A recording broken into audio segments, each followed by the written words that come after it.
Eu sou a Beatriz Fernandes Clã, da segunda série A, e hoje eu vou apresentar para vocês sobre 3 autoras brasileiras negras. Começando pela Maria Conceição Evaristo de Brito. É das 3 a mais recente e que com 74 anos segue viva para contar história. Mas nada disso pode subestimar a vivência dela, que de uma casa com outros 9 irmãos foi a primeira a concluir o ensino superior. Nasceu, estudou e trabalhou desde cedo em Belo Horizonte, vivendo numa comunidade que não contava com muitas das regalias que nós temos hoje.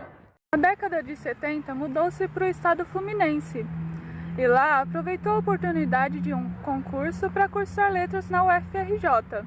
Em 2010, o seu currículo já constava até com doutorado. Hoje em dia, ministra como professora visitante, aulas na UFMG.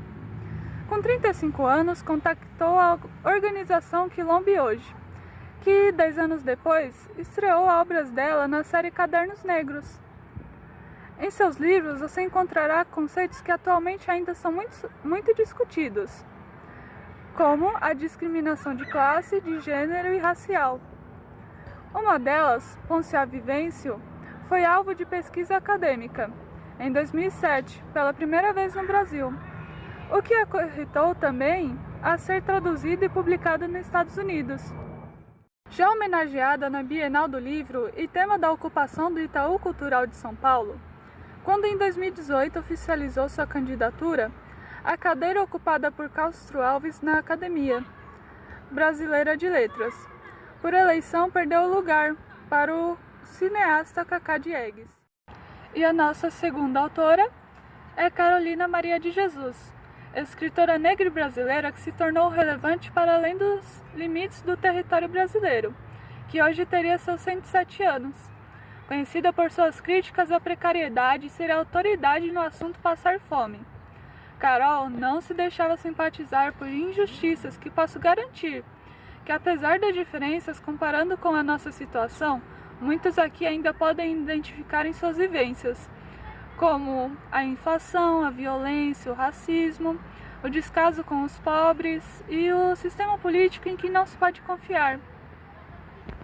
Dos seus legados, o mais popular exemplar de literatura periférica, Quarto de Despejo, Diário de uma Favelada, escrito 4 anos antes da ditadura militar, enquanto ainda morava na favela do Canindé, para contextualização. Uma curiosidade é que, apesar de ter educado seus 3 filhos com muito amor e instigando o interesse deles por livro, nunca se casou. E não à toa, dos 3 relacionamentos que teve, todos foram abusivos. E para finalizar, como que a história dela acaba? As traduções do seu livro podem ter rendido muitos dólares na gringa, mas o que ela recebeu em troca foi apenas o suficiente para cultivar uma vida decente. Mudando-se para bairros como Parelheiros, ainda se deparava com a desigualdade e morreu numa crise de asma, somando um total de 5.000 páginas ao todo em suas obras. Por último, Maria Firmina dos Reis, a primeira autora romancista do Brasil, nasceu na ilha de São Luís, no Maranhão, filha de escrava. Durante sua vida, contribuiu com a imprensa local. Foi compositora, abolicionista e musicista.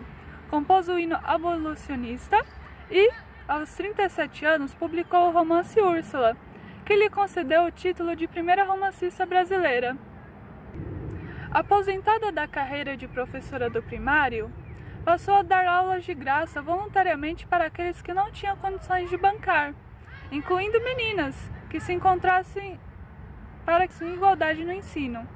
Carregando Reis no sobrenome, a autora ainda assim recusou ser carregada num palanquim. A sugestão veio de sua mãe, para sua cerimônia de nomeação no magistério. Maria declarou que o negro não é animal de carga para ser montado. Cega e pobre, morreu participando do mesmo fenômeno que Carol, o de nunca se casar, com 95 anos, na casa de uma ex-escrava e mãe do seu filho de criação. Em suas obras, ela conferia aos seus personagens negros e negras o lugar de fala, o direito ao discurso, ao contrário do que era comum na época, dar vozes apenas aos homens e não qualquer, mas os brancos. Obrigada pela sua atenção, e essa foi a minha contribuição. Até a próxima!